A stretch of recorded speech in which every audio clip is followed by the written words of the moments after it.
How's it going, lads and lasses? We got something pretty cool to look at here. This just came out, I want to say a little over a week ago, as of making this video.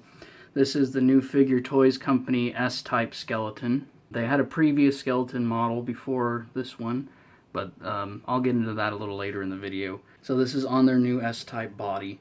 It's got some pretty nice detail, some decent articulation. Let's take a closer look at it. So starting with the head here, it's on a ball joint right at the base of the neck. You don't get a crazy range of motion out of it, but it's decent enough, it's serviceable. What I really like is the jaws articulated. I wasn't expecting that for what I would consider to be a bit of a cheaper skeleton figure. You know, you usually only see that on the more expensive, like Figuarts quality, I guess. Figuarts doesn't really have one, but I would compare them to Figuarts quality. There's also some rotation at the base of the neck there. I don't know if you'd really use that for anything, but I don't think necks really works that way. But it's there, and I believe you can even pop it out there, because I saw on their website that they have different heads that you can swap out with. It's mostly color variations. The arm swivels out about that high.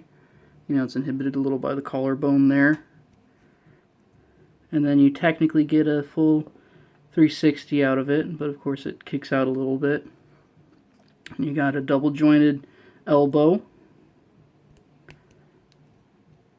The wrist does a full 360 swivel there, and it hinges back and forth.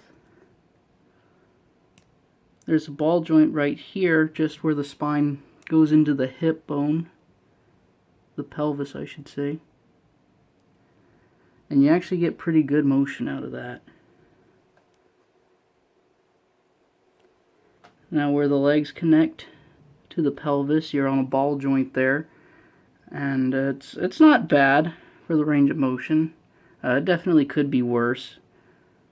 So I'll give that a little bit of a pass, but you know, there are of course methods where we could have gotten more, but I'm happy enough with that. You got double jointed knees, but they are a little inhibited by the shape of the bones there, you know, the femur and such. They're a little thick in the back of the knee there, so you don't get too much out of that. Foot swivels, and it also rotates full 360. And this guy stands pretty well on his own. I was surprised about that. There's not going to be an accessories section for this because it doesn't come with any. But some of you might be asking, Shane, in the promo pictures for this, there's some weird eyes in the sockets there, but yours doesn't have them. Does that mean they're removable? Technically, yes. They are separate pieces, but they are glued in there. They're adhered to the sockets. When I went to pry them out, because I just didn't like how they looked, the little tabs that go in the sockets there broke off of at least one of them. And then I decided to just break the tab off of the one that did come out fully and just stick it in there just to make it look even, because otherwise it looked kind of funky. But technically, if you're more careful than I am, you could probably get them out and, you know, paint them and such. But if you want to get them out, you want to be careful, you want to be gentle, you might even want to heat them up. Maybe use some hot water too. But I just wanted to point that out real quick. So a little bit about this figure. Like I said before, it's by Figure Toys Company. And they're sort of they're like a stand-in for Mego. You know, while Mego was down and out for all those years, Figure Toys Company was kind of picking up the slack there, making similar style figures. They couldn't make all the different licensed figures, obviously, but they were doing things like skeletons. I believe they were doing some wrestling figures. A lot of miscellaneous stuff. I think there were some licensing. I don't know their full catalog. I've only gotten a couple of their things. Recently they've been doing like U.S. presidents, things like that, celebrities. And I mentioned before that there was a previous skeleton that they had. So what did that look like? You might be wondering if you haven't seen it before. Well, there you go. Oh, but Shane, where are the legs? There you go. Well, Shane, why are they disconnected? Well, that's because the socket for the pelvis there, when I first opened this, disintegrated. And I don't know how common it is, but I read at least more than one review saying the same thing happened to them. So, I'm not usually one to complain. I glued it together, you know, it was pretty cheap. So I glued it back together and it fit, and then it fell off my shelf and broke again. Now the glue's drying again. But I'm just gonna kind of set that up like that.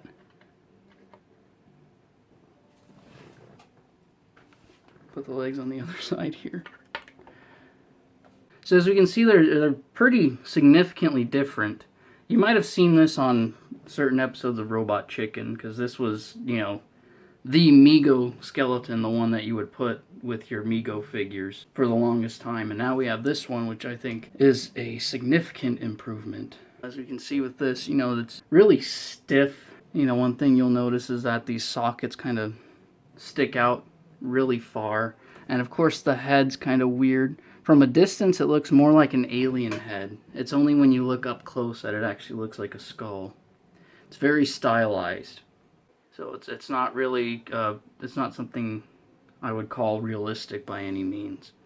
So now we have this one. You know, they've been utilizing what they call the S-type body for their newer figures. And it, you know, it deviates away from like the bands, and I know that Mego's doing that as well with their new figures, because you know we're well past having to use bands and stuff. You know, it just creates more problems than it's worth for the nostalgia of it. They decided it was time to make a new skeleton. I think they knocked it out of the park. I only have one issue with this, and that is that there's no side swivel for the arms, so I can't do anything like that. And it's a little bit annoying and irritating when I'm trying to make poses with it. Not be, you know, because his arms are kind of just stuck like that. There are ways that you can fix that if you are skilled and patient enough. There's a method I learned on Figure Realm in their custom tutorials. If you just kind of cut this off with like a Dremel or something, you can drill into each side, put in a little like pair of glasses screw. What you do is you put hot glue into the top side, and then you cover the screw with Vaseline or some kind of lubricant like that. And you just put it in there and let it dry. And what that does is it allows the hot glue to dry without adhering to the screw. So then it can rotate, but it's perfectly molded to the shape of that screw. And that's something I've been thinking about doing, but I don't know if it's worth the effort. I'm just kind of concerned because those arms are pretty thin. It might not go as smoothly as I would hope. So I'm still debating that, but it's on the table, and that's something that for you guys to consider if you end up picking up this figure. It is exclusive to their website, which I'll have in the description down below. I don't know if that's going to change, if this is going to pop up on like Amazon or anywhere like that. But for now, you can pick it up on their website. Check the description, and they're pretty cheap. I'm blanking on the price right now, but it was less than 20. I think it ended up being $20 with shipping. So that was shipping included. But that's going to do it for this video, you guys. Thank you guys so much for watching. I hope you have a good one, and I'll see you guys next time.